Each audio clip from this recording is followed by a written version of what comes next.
Il y a quelques semaines, je t'ai présenté mon nouveau challenge de perte de poids où je devais me peser toutes les semaines. Et chaque semaine où je ne réussis pas à perdre de poids par rapport à celle d'avant, je dois donner 100 € pour le Téléthon. Évidemment, j'en avais parlé à ma sœur, qui est en fauteuil, et il y a quelque chose auquel je n'avais pas pensé de manière plutôt intelligente mais sournoise. C'est dommage, je vais t'offrir des trucs à manger. J'avais prévu justement. Ah ouais, donc t'as prévu de faire des pièges, de m'offrir de la bouffe pour le Téléthon. Ah bah évidemment, attends, fallait pas me parler du challenge. C'est mort, ça y est. Et tout commence super bien. Pourtant, dès le début, c'était Noël, le jour de l'an. Vraiment pas deux choses qu'on a envie d'avoir dans sa liste lorsqu'on commence un challenge sur la perte de poids. Mais je me débrouille plutôt pas mal. J'arrive à faire des petites portions. J'arrive à faire en sorte de manger pas mal de protéines, de boire beaucoup d'eau pour essayer de me remplir le bide avant les plus gros repas. J'arrive aussi à me motiver pratiquement tous les jours pour faire un peu de sport ici ou là, aller à la salle, aller marcher, aller courir, faire en sorte de pouvoir tous les jours avoir un peu plus de calories dans mon budget. Et franchement, je crois que c'est la première année où je me débrouille si bien avec Noël et le jour de l'an pour ne pas perdre de poids. Et mieux que ça, j'ai réussi entre Noël et le jour de l'an à perdre 600 grammes. C'est quand même pas dégueu. Et du coup, j'ai pensé à une petite idée de vidéo pour l'année prochaine. Ce serait simplement de te faire un genre de plan de comment préparer Noël et le jour de l'an. Je pense que ça peut être pas mal si toutes les personnes qui ont peur de ces fêtes-là, parce que encore une fois, on va reprendre des kilos qu'on va devoir reperdre en janvier à la salle de sport, pourquoi pas te faire une petite vidéo là-dessus? Si ça t'intéresse, n'hésite pas à t'abonner et comme ça YouTube pensera à te le rappeler l'année prochaine. Malheureusement, je me retrouve le week-end dernier, donc le premier week-end après le Nouvel An, et je me retrouve à avoir beaucoup plus de poids que prévu sur la balance. J'ai d'ailleurs pensé à te faire une petite vidéo pour immortaliser tout ça. Je te la montre maintenant. Fais pas attention à ma gueule, c'était le matin. Bon ben voilà. Marie a réussi quand même avec ses chocolats de Noël. Hein. Tu vois, j'avais réussi à esquiver le Nouvel An et Noël. Je m'étais dit, c'est bon, j'ai quand même fait le plus dur. Et finalement, le plus dur, c'est d'être chez soi après les fêtes, de s'ennuyer un peu et d'avoir tous ces chocolats dispo.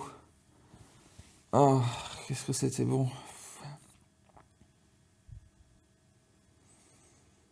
Je regrette pas, hein, c'était délicieux, mais va falloir faire gaffe la semaine prochaine. Du coup, ce que ça veut dire, c'est que je me retrouve à devoir payer une amende de 100 € pour les Téléthons. Au moins, c'est pour la bonne cause, mais c'est quand même 100 €. 100 € ça va, mais si je dois me taper ça toutes les semaines, ça va commencer à être très très compliqué. Du coup, ce que je vais faire, c'est que je vais mettre en place des bonnes résolutions. Bah oui, évidemment, on y passe, ça fait plaisir, ça fonctionne. Et mes bonnes résolutions sont plutôt simples cette année. Tout d'abord, je vais reprendre le sport de manière beaucoup plus assidue. J'étais à peu près à 5-6 séances de sport par semaine, alors qu'il y a quelques mois, j'étais à 8 séances par semaine. J'étais même monté jusqu'à 10 séances pour me préparer pour une compétition, il faudrait que je te raconte ça un de ces quatre. Beaucoup vont se dire, autant de sport, c'est pas forcément raisonnable, c'est pas forcément faisable à tenir dans la durée. Moi, je sais que je peux le faire, je l'ai déjà fait, j'ai juste à le refaire. L'avantage, c'est que lorsque tu fais beaucoup de sport, tu te retrouves à avoir un budget calorique absolument démentiel, et lorsque tu fais ça, eh bien, tu es capable de manger beaucoup plus avant que la nourriture ne se transforme en gras. Et moi, vu que j'adore manger, ce que je vais faire, c'est que je vais augmenter ce budget calorique avec le sport, et comme ça, je pourrai me faire beaucoup plus plaisir. En deuxième, et un peu moins fun, quelque chose qui marche extraordinairement bien, malheureusement. Je vais peser ma nourriture. Alors pas 100% de la nourriture, mais les choses principales. Toutes les choses que tu manges régulièrement, en général le petit-déj, en général peut-être le goûter, peut-être le repas si tu manges de ton côté. Il y a beaucoup de tes repas que tu fais tous les jours qui sont plus ou moins les mêmes. Je pense que si tu prends dans le mois ce que tu manges, il va y avoir 80-90% de tes repas qui sont absolument similaires, ou du moins que tu fais plusieurs fois dans le mois. Du coup, ces repas-là, pourquoi pas peser une fois ou deux, voir ce que ça fait comme calories, comme rapport entre les protéines, entre les calories de sucre et de gras, et grâce à ça, savoir exactement ce que je rentre dans mon budget. Parce que forcément, si tu sais que tu as un gros budget, mais que tu ne sais pas combien est-ce que tu mets dans ce budget, eh ben, comment savoir si tu es en dessous et du coup tu perds un peu de poids, ou un peu au-dessus et du coup tu gagnes tout doucement du poids. Je ne recommande pas forcément de peser la nourriture, c'est super chiant, il y en a qui commencent à le faire et qui abandonnent complètement et ça les démotive de faire des régimes. Par contre, pour moi, ça marche extrêmement bien. Parce que moi, ce que j'aime, c'est les choses qui sont très carrées. L'avantage de peser ta nourriture, c'est que tu sais exactement ce que tu manges, à quel moment, quel jour, et donc il n'y a plus du tout de place pour le hasard. Malheureusement, ça marche super bien. Pourquoi malheureusement? Parce que j'aimerais bien ne pas faire ça, faire autre chose, ça prend un petit peu de temps. Mais lorsque tu en prends l'habitude, plus aucune place n'est laissée au hasard. Et moi, je préfère largement ça à toutes les autres astuces.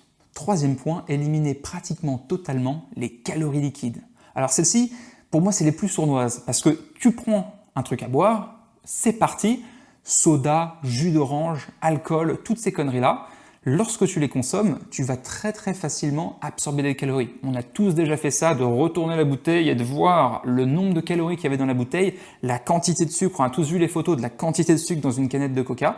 On a tous malheureusement en général nos faiblesses sur une boisson de notre choix qui contient pas mal de calories. Et lorsqu'on additionne toutes ces calories de toutes ces petites boissons ici et là dans la semaine, eh ben on se retrouve avec finalement quelque chose de beaucoup plus haut qu'on aimerait. Donc je sais pertinemment que moi, si je réduis ces calories liquides, ça va déjà me faire un peu plus de place dans mon budget, plus de place pour mettre un peu plus de protéines et du coup bénéficier encore plus de ce que je fais pendant le sport, mais aussi un peu plus de place pour simplement me faire plaisir et puis peut-être finir ces chocolats de Noël que Marie m'a offert. Enfin, si ça t'intéresse d'aller encore plus loin, parce que je pense qu'on est plusieurs à suivre cette chaîne et avoir envie de perdre du poids, je t'ai fait une vidéo là que tu peux consulter pour aller encore plus loin sur les astuces, sur ce que tu peux mettre en place pour perdre du poids. Et je pense que cette vidéo pourra vraiment t'aider à aller encore plus loin. Merci beaucoup pour ton temps et je te vois bientôt pour la prochaine vidéo.